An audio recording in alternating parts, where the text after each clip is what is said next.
Nós vamos falar hoje sobre ansiedade e, como eu comentei com vocês na semana passada, a ansiedade é um tema bastante importante para nós, porque é um tema que também pegou muito a nossa família.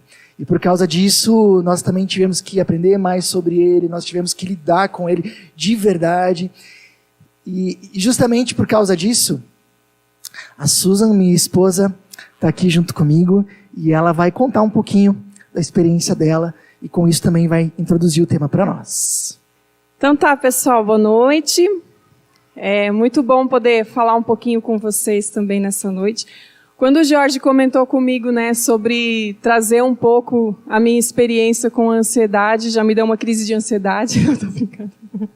Não é só para entrar, não. Mas, de fato, foi algo que a gente experimentou na nossa família, especialmente a minha pessoa. Mas antes da gente falar da minha ansiedade propriamente dita, eu acho que é legal a gente diferenciar um pouco os níveis de ansiedade que a gente vive. Não que sejamos assim grandes estudiosos, a gente não aprendeu sobre isso na faculdade, mas é claro que a gente pesquisa, a gente lê, e como toda pessoa ansiosa, a gente procura as coisas no Google para ver se não é câncer, então... Então, a gente, pesquisando e lendo, a gente percebe assim que todos nós temos pelo menos um pouco de ansiedade. A gente só tem níveis diferentes de ansiedade. Tem pessoas que têm uma ansiedade que a gente diz que é até saudável. É bom a gente ser um pouco ansioso em relação às coisas, em relação ao que vai acontecer no futuro, porque essa ansiedade mais saudável, digamos, que seria uma ansiedade comum, é aquilo que nos move, é aquilo que nos prepara, de repente, para situações que podem acontecer, Ou seja, ela nos deixa alertas, ela nos deixa preparados para as circunstâncias. Às vezes é até bom dar aquele friozinho na barriga, uma ansiedade boa, aquela espera por alguma coisa. Aí depois a gente tem um outro nível, que aí já começa a ficar um pouco mais séria a coisa, que daí se passa para um transtorno de ansiedade. O que seria isso? Quando a pessoa já não consegue mais lidar muito bem, de uma forma saudável, com aquele momento de ansiedade que ela está vivendo. Que aí dá insônia, aquela coisa que fica pensando naquilo o tempo todo, aquele frio na barriga que incomoda, ou às vezes até aquela dor de barriga, que te faz ter que ir ao banheiro, porque a ansiedade está pegando, Então, isso já são transtornos de ansiedade, já dá aquela palpitação, aquele incômodo, já não é uma forma tão saudável da gente lidar com as coisas que vão acontecer.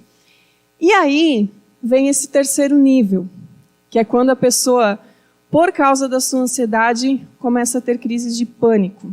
O que são essas crises de pânico? É quando, do nada, de repente, sem explicação nenhuma, teu coração acelera, você acha que vai ter um infarto a qualquer momento. Muita tontura, uma tontura que às vezes te faz ter que parar tudo que você está fazendo, ter que sentar, tem que às vezes deitar. Medo, muito medo, sensação de sufocamento, porque dá muita falta de ar. Uma sensação, inclusive, de morte, de perda de controle, que você acha que acabou por ali, E foi esse terceiro estágio, a síndrome do pânico, que eu particularmente tive e tivemos que procurar tratamento para isso, Então, para contar um pouquinho da minha história dentro desse tema, começou lá na infância já. Depois, em terapia, a gente vai descobrindo e percebendo o que são os gatilhos, o que te leva a sentir isso. Mas tudo começou quando, mais ou menos na idade da Laura, nós fomos, ali 7, 8 anos, nós fomos fazer uma excursão para o Beto Carreiro, junto com o pessoal da igreja, o pessoal da MEUC lá de Birama, de onde eu sou. E acontece que nessa excursão, nessa viagem, no meio daquilo tudo, daquele parque, aquela imensidão, tudo lindo, maravilhoso, eu me perdi dos meus pais, com aquela idade, naquele parque enorme. Imagina uma pequena Susan chorando, desesperada lá no meio daquele parque, porque eu não encontrava os meus pais. E aquilo me deu um desespero tão grande, uma sensação terrível de abandono, assim, e eu chorando. Eu lembro que pessoas que eu nem conhecia vinham né, perguntar o que estava acontecendo, se podiam ajudar. E aí, depois de muito andar por aí, de muito chorar, aí eu encontrei um senhor que era do nosso grupo, e ele então me levou até onde meus pais estavam. Aí adivinha se eu aproveitei o parque no restante do dia? Não, né? Fiquei grudada no pai e na mãe o resto do dia assistindo o show, que para uma criança, nossa, era maravilhoso, né? Eu queria estar nos brinquedos, mas não estava, né? Mas eu fiquei grudada nos meus pais no resto do dia. E depois disso, começaram a me dar alguns sintomas, que, é claro, há 30 anos atrás a gente sequer imaginava que uma criança poderia estar tendo crise de ansiedade, né? Ou crise de pânico. Mas me dava assim uma sensação de dormência pelo corpo, uma sensação de que parecia que tudo era um sonho, palpitação. E eu lembro que na época a gente chegou a fazer um eletrocardiograma para descartar alguma hipótese de algum problema no coração, e obviamente, né, deu tudo negativo, o coração estava ótimo, mas eu tinha essas sensações de falta de ar, de tontura, de perda de noção das coisas. Mas há 30 anos atrás, né, como eu falei, como é que imaginar que uma criança poderia estar tendo crise de pânico, né? Nem se falava disso naquela época. Não foi tratado e a gente, né, segue a vida. E realmente, com o tempo, aquilo foi amenizando, os sintomas foram passando. Mas eu me lembro muito bem que eu ia dormir na casa de uma amiga, fazer noite do pijama na casa de alguém, eu ia com medo de que eu fosse passar mal e que meus pais não estivessem lá para me ajudar. Então, aquilo foi me acompanhando por bastante tempo. Aí, lá na entrada da adolescência, teve outra situação com amigas em que elas disseram para mim: Susan, você está muito chata hoje. E aquilo eu tomei para mim. Eu disse, ok, legal, eu sou chata, né?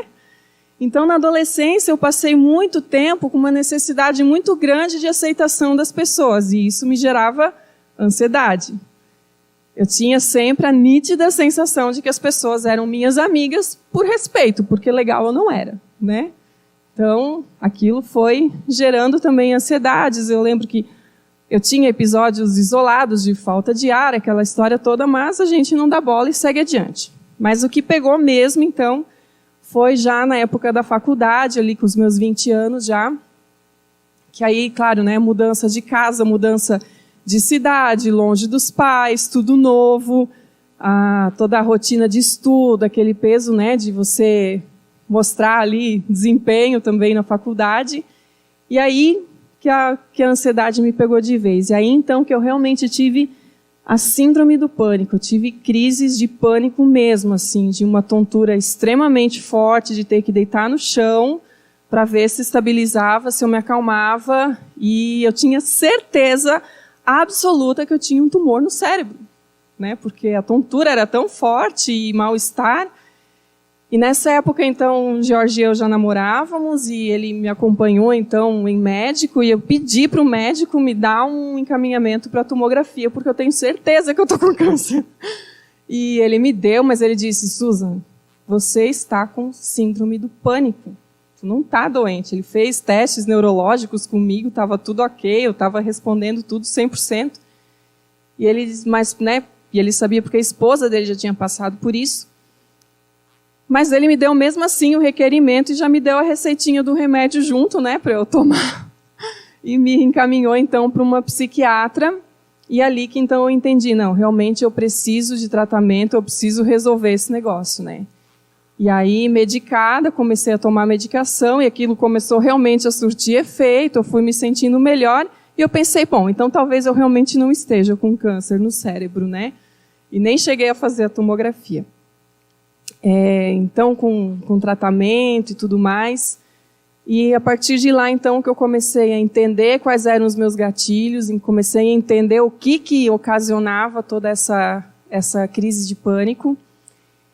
E aí foi um processo, de lá para cá é um processo. Não quer dizer que hoje eu não tenha mais ansiedade, eu tenho, mas hoje eu já me conheço, hoje eu já me entendo, já sei o que pode me gerar uma ansiedade. Teve momentos que eu não queria nem sair ou estar junto com outras pessoas, com medo de passar mal, mas hoje, graças a Deus, tudo isso já está superado.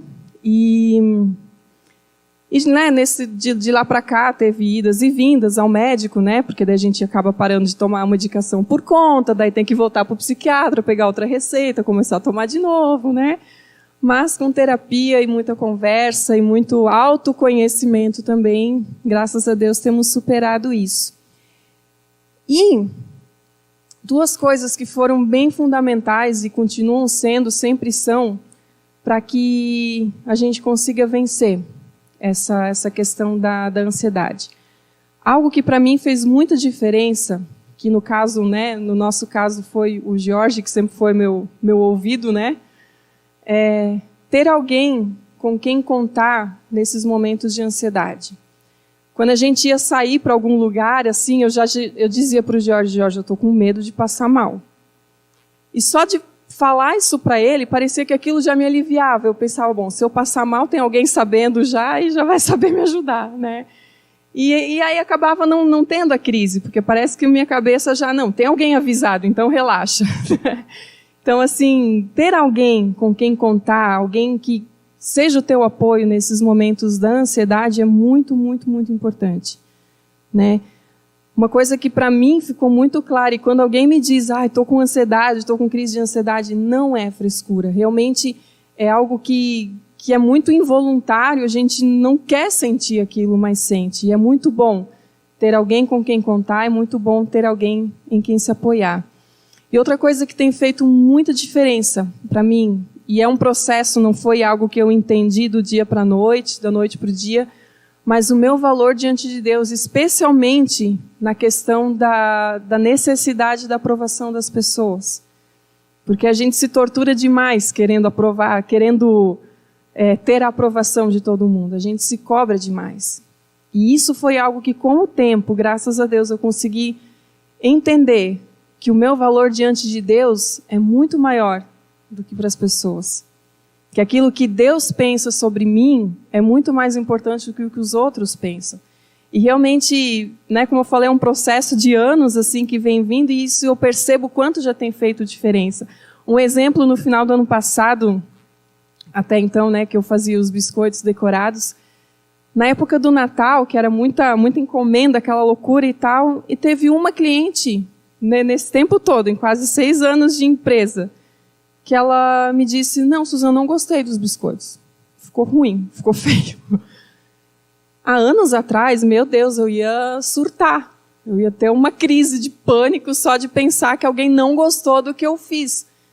Mas a diferença, né, todo esse tratamento, acompanhamento que eu tenho feito, fez tanta diferença que, para mim, na hora eu pensei, ok, se ela não gostou, o que eu posso fazer, né?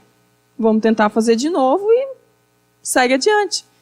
Então, isso eu vejo que já tem feito muita diferença, e eu creio que Deus vai continuar fazendo também essa diferença. Hoje, eu já me sinto uma pessoa muito mais segura, muito mais positiva até, né, porque a tendência da pessoa, né, muito semelhante a quem tem a depressão, né, é ser muito negativo, muito desesperado, talvez, diante das situações, e hoje eu sou muito mais positiva, né? Às vezes até mais que o Jorge diante de algumas situações, né? Às vezes, diante de incertezas do futuro, eu estou sempre lá, não, vamos lá, vai dar certo, é isso aí, né? E o Jorge, às vezes, né? Então, assim, só para compartilhar um pouquinho dessa experiência, assim, e dizer, né, para quem está passando, de repente, por essa situação de ansiedade, de crise de pânico, né, inclusive, é um processo, tenha paciência com você mesma, né, com você mesmo. É um aprendizado constante sobre nós mesmos e a gente precisa aprender a depender de Deus nesse momento. Tá certo? Obrigado, Susan. Muito obrigado. Foi bastante desafiador para a Susan estar aqui juntos e eu admiro bastante a coragem dela. Isso nos ajuda bastante a entender um pouco mais esse tema e nos ajuda a entender também um pouco mais a lidar com a nossa ansiedade. Susan comentou que 2 coisas ajudaram muito ela, relacionamentos significativos, fortes, e a lidar com a ansiedade. Isso nos ajuda em qualquer nível de ansiedade. E a vida com Deus. E eu quero explicar um pouquinho mais de como a vida com Deus, ela pode nos ajudar a lidarmos com as nossas ansiedades do dia a dia, seja graves ou seja até ansiedades mais simples. Então, pessoal, gosto muito da frase de um autor chamado Wayne Cordeiro, que ele diz assim, ó, a maneira como vemos nosso problema costuma ser o problema. nós podemos ver as situações de uma outra forma, nós podemos ver as questões de uma outra maneira, nós podemos ver a realidade, a vida de uma outra forma. A Susan comentou isso com a gente, de forma que as nossas crises, preocupações se tornem mais leves. E o próprio Jesus, de uma forma linda, ele ensina uma forma de nós enxergarmos a nossa vida, de onde, se nós realmente aprendermos essa forma de enxergar, as nossas ansiedades se derretem, se desmancham. E eu queria ler com vocês esse ensino do próprio Jesus, que está em Mateus 6, 25 a 26, você pode acompanhar aqui junto comigo, olha só. Portanto, eu lhes digo, não fiquem ansiosos quanto ao que comer ou beber, nem com seus próprios corpos quanto ao que vestir.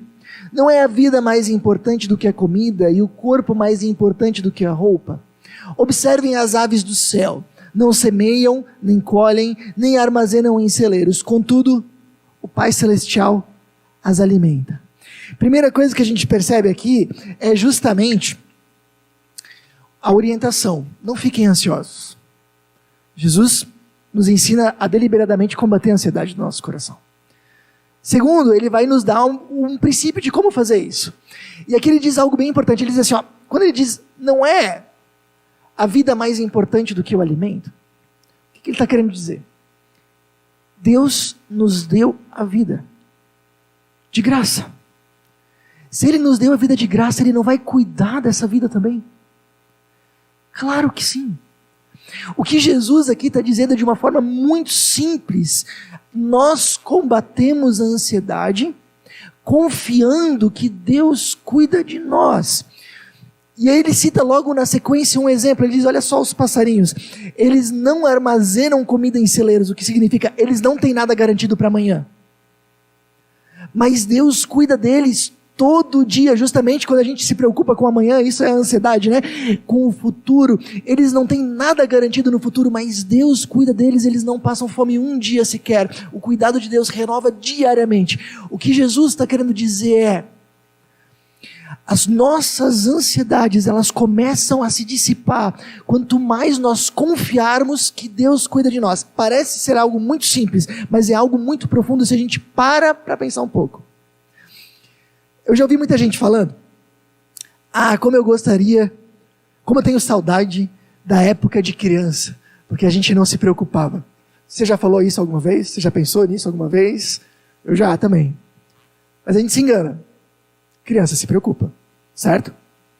Eu tenho filhos, eu vejo os meus filhos preocupados, eles se preocupam sim. Eles se preocupam com as provas, se preocupam às vezes com a aceitação dos colegas, se preocupam com as apresentações, competições, se preocupam.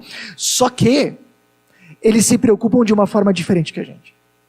Porque toda noite nós vamos nos quartos deles e eles estão dormindo um sono pesado e tranquilo, certo? Por quê? Porque eles sabem, lá no fundo, que tem alguém cuidando deles. No caso, os pais. Eles sabem que mesmo quando eles estão dormindo, alguém está cuidando deles. Ou seja, eles têm para quem levar essas preocupações.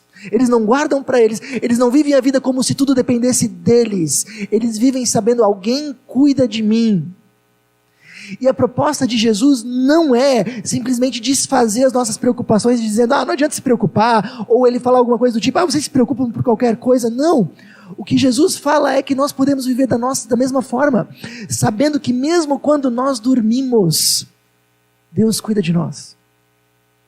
Sabendo que nós temos alguém para levar as nossas preocupações. Sabendo que nós temos alguém que cuida de cada detalhe da nossa vida. Olha só, faz esse exercício aqui comigo.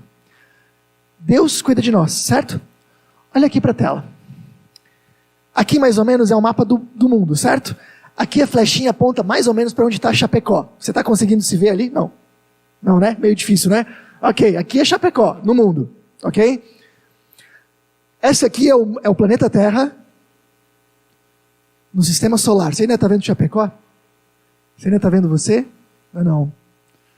Agora, esse aqui é o sistema solar na Via Láctea. Você está vendo como a gente está se tornando pequenininho? Mas vamos aumentar esse zoom um pouquinho mais. Diminuir esse zoom um pouquinho mais.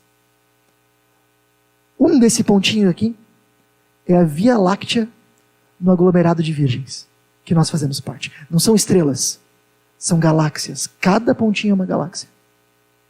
Um desses pontinhos é a nossa. A gente ainda consegue, pelos telescópios, ir um pouquinho mais longe. Essa é a última figura que a gente consegue. Um minúsculo pontinho desses, numa conexão aqui, como essa aqui, por exemplo, é um aglomerado de virgens, diante do universo conhecido. Mais que isso a gente não consegue ir, porque a gente não tem telescópio para isso. Agora eu quero que você imagine. Você consegue imaginar o tamanho de Deus?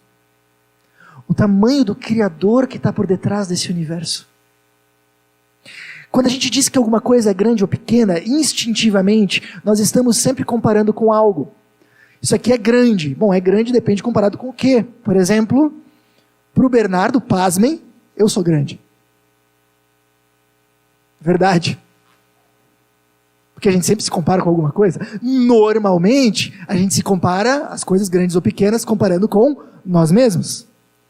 Quando nós dizemos que nós temos um grande problema, nós estamos comparando com quem? Nós mesmos. Agora faça o exercício. Compare esse problema com o tamanho do Criador que caminha do teu lado. Que tamanho que ficou? Essa é a orientação de Jesus. Confia que Deus, o Criador do universo, cuida de ti, de cada problema teu. Nesse texto que a gente leu tem um paralelo onde ele fala a mesma coisa em Lucas 12. Em Lucas 12 ele acrescenta algumas coisas. Ele diz que Deus sabe inclusive a quantidade de cabelos na nossa cabeça, que Ele sabe inclusive quando um passarinho cai, nada passa despercebido. Deus está comprometido completamente com a tua vida e Ele cuida. Quanto mais nós confiarmos nisso, menos ansiosos a gente vai ter. A Bíblia não promete que nós não teremos problema, mas ela caminha, que o Criador do universo, ela promete que o Criador do universo caminha do nosso lado. Isso é muito mais do que a gente pode querer. Você está com problema no trabalho? Problemas na escola? Problemas na sua família? Talvez você está com problemas de não se sentir aceito por pessoas. Compara esse problema com o tamanho de Deus. Mas daí, de repente, a gente chega nesse momento, se perguntando, então, Jorge, se a gente precisa combater a ansiedade confiando em Deus, então a ansiedade é falta de confiança em Deus? Não. Entenda isso aqui bem. Por que nós temos ansiedade? É falta de fé? Não. Nós temos ansiedade porque nós somos humanos. Isso faz parte da nossa vida, da nossa existência. Durante milênios, os seres humanos sobrevivendo se preocupando com o futuro. Faz parte da nossa humanidade. Eu não quero dizer que ansiedade é falta de fé. No entanto, a fé combate a ansiedade. Esse é o ponto. E aí, de repente, nós chegamos nesse ponto dizendo, poxa, eu gostaria muito de confiar mais em Deus e deixar que isso realmente dissipasse as minhas ansiedades, mas eu não consigo, eu sei que Deus cuida de mim, mas eu não consigo confiar nisso. Jesus ensina isso na sequência do texto.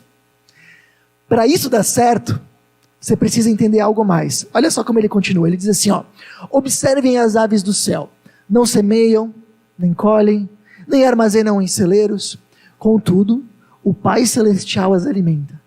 Não tem vocês muito mais valor do que elas? Quem de vocês, por mais que se preocupe, pode acrescentar uma hora que seja a sua vida?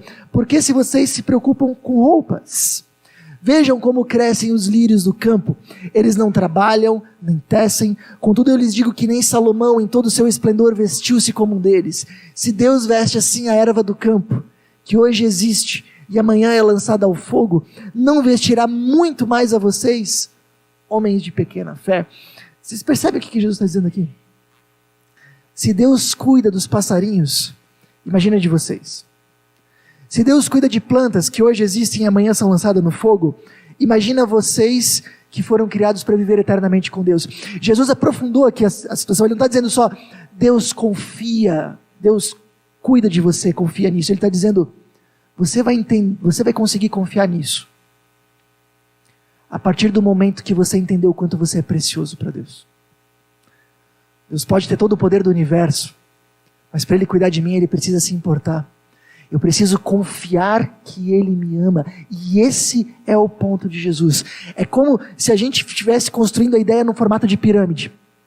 Como eu confronto as minhas ansiedades? Confiando que Deus cuida de mim. Mas para isso eu preciso colocar uma base. Que base é essa? Perceber o meu valor diante dEle. Bom, e aqui tem algo importante. 1 João 4,18 diz: no amor não existe medo, antes o perfeito amor lança fora o medo. O que faz com que a gente não tenha medo não é o poder, é o amor. Me diga uma coisa. O que faz com que uma criança se sinta insegura? Já viu uma criança dizendo: eu me sinto insegura porque o meu pai tem pouco dinheiro no banco? O que faz uma criança se sentir insegura? Não se sentir amada. O que faz uma criança se sentir segura? Não é o trabalho do pai ou da mãe. Não é a casa. Não é a cerca elétrica da casa. É se sentir amada. E o que Jesus está dizendo aqui é a mesma lógica. Vocês se sentirão seguros e guardados por Deus quando vocês compreenderam o quanto Ele ama vocês. E para argumentar isso, eu vou usar a mesma imagem que eu usei antes, só que ao contrário. Olha só, a Bíblia vai dizer que o Deus, Criador do universo, que está por detrás de todo aquele universo conhecido que nós vimos, Ele se fez um bebê. Ele se esvaziou da sua glória, da sua grandeza, do seu poder e se transformou em um bebê. Tão frágil, tão pequeno, por amor a você, por amor a mim. E Ele não simplesmente se tornou um ser humano invulnerável e todo-poderoso. Não, Ele se transformou em um ser humano vulnerável, que inclusive morreu na cruz. Por quê?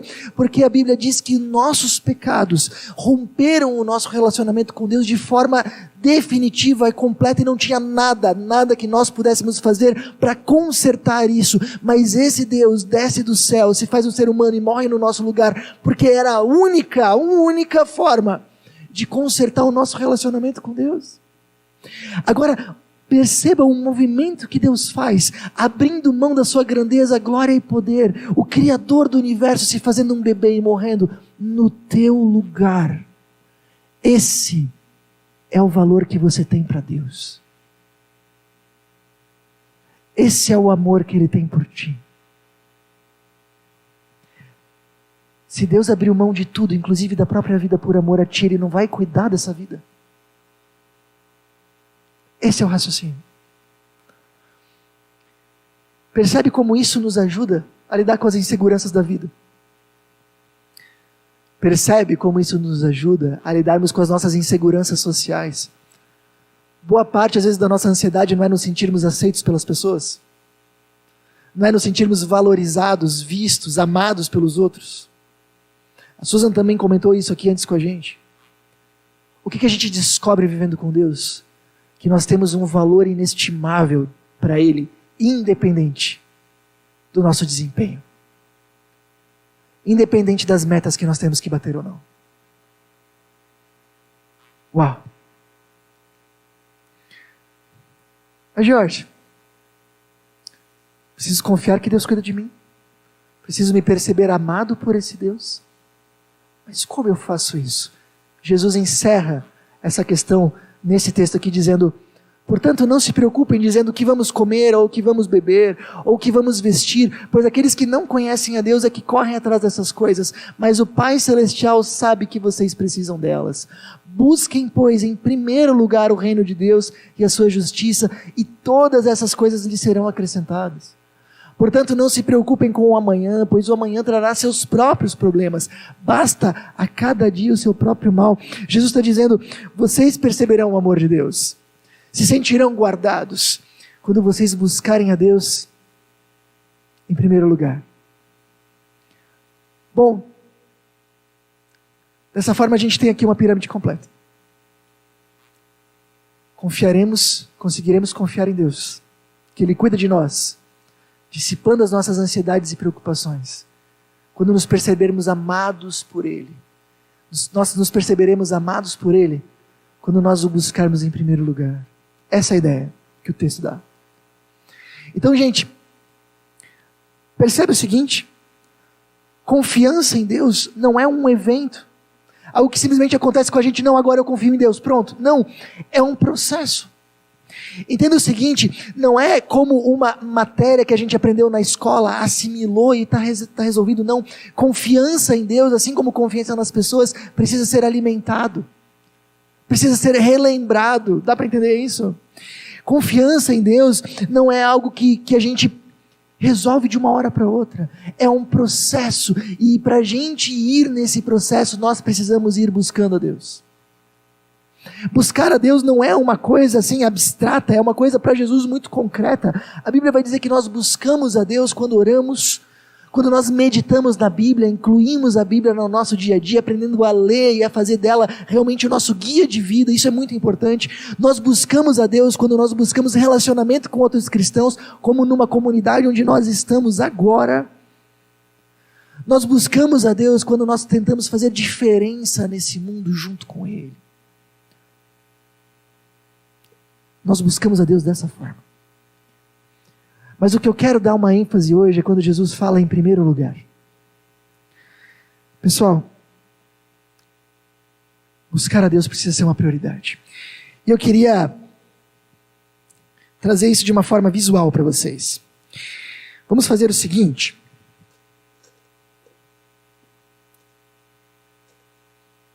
Imagina comigo que essa redoma de vidro aqui, ela representa o nosso eu interior, tá bom? Ok? Nosso coração, nosso eu interior, nossa alma, como você preferir chamar. Nosso eu interior, ele acaba sendo ocupado por diversas coisas. Por exemplo, Deus, certo? Então, essa bola aqui, ela vai representar a Deus. Temos a Deus na nossa vida. Ótimo. Mas não é claro que não é só Deus que preenche a nossa vida, né? Nós temos também, por exemplo, o nosso cônjuge, nosso marido, nossa esposa, que também vai aqui e também ocupa um lugar muito especial no nosso coração. Não só isso. Nós temos também os filhinhos, né?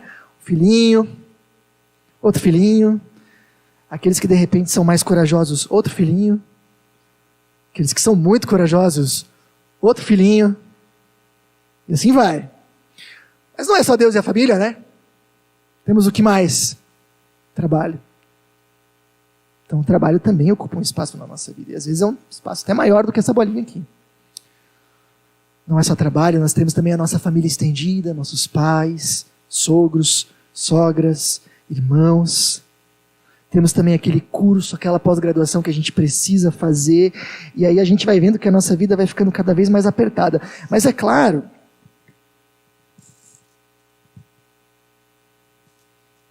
que não são só essas grandes coisas.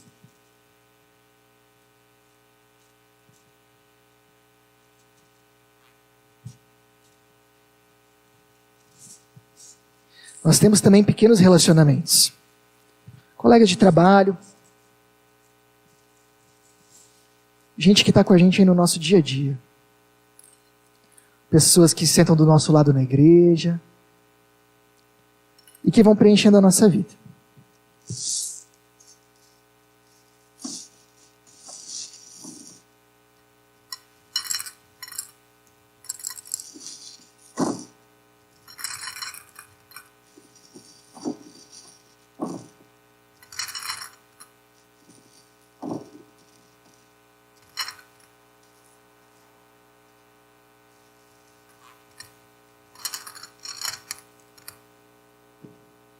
Está bem cheinho, né? Você que está em casa pode dar uma olhadinha também. Está bem cheinho. E a gente vai preenchendo todos os espaços. Porque sempre que tem um tempinho vazio, a gente pensa, o que eu posso fazer agora, né? Tempinhos vazios normalmente não tem na nossa vida, certo? E vai preenchendo espaço. Agora entenda o seguinte. O que aconteceria se eu tivesse invertido essa ordem? O que teria ficado de fora? Tudo o que Deus precisa para ficar de fora da nossa vida é não estar em primeiro lugar. Se Ele não está em primeiro, Ele acaba ficando de fora. Vocês conseguem perceber isso? E eu vou dizer para vocês uma coisa com segurança. Pessoal, eu acompanho pessoas em tempo integral há 13 anos nas suas caminhadas de fé. eu acredito que a coisa que mais faz com que pessoas não percebam o amor e o cuidado de Deus é porque elas não colocam Ele como prioridade. Dão a Deus o tempo que sobra. Sabe, se a gente vai buscar a Deus só quando as coisas estão boas, ou quando elas estão muito maus, só quando não está frio, não está quente, não está chovendo, quando não tem jogo de futebol, quando não tem isso, não tem aquilo, quando está tudo certo, quando no final de semana não teve nenhum problema e nenhuma dorzinha de cabeça, Ele vai ficar de fora. Se a gente colocar o nosso trabalho em primeiro, Ele vai acabar ficando de fora. Se você quer buscar a Deus, quer se sentir realmente seguro por Ele, quer realmente se sentir guardado e amado por Ele, o que Jesus ensina é: se concentra na base dessa pirâmide. Busque Ele em primeiro lugar.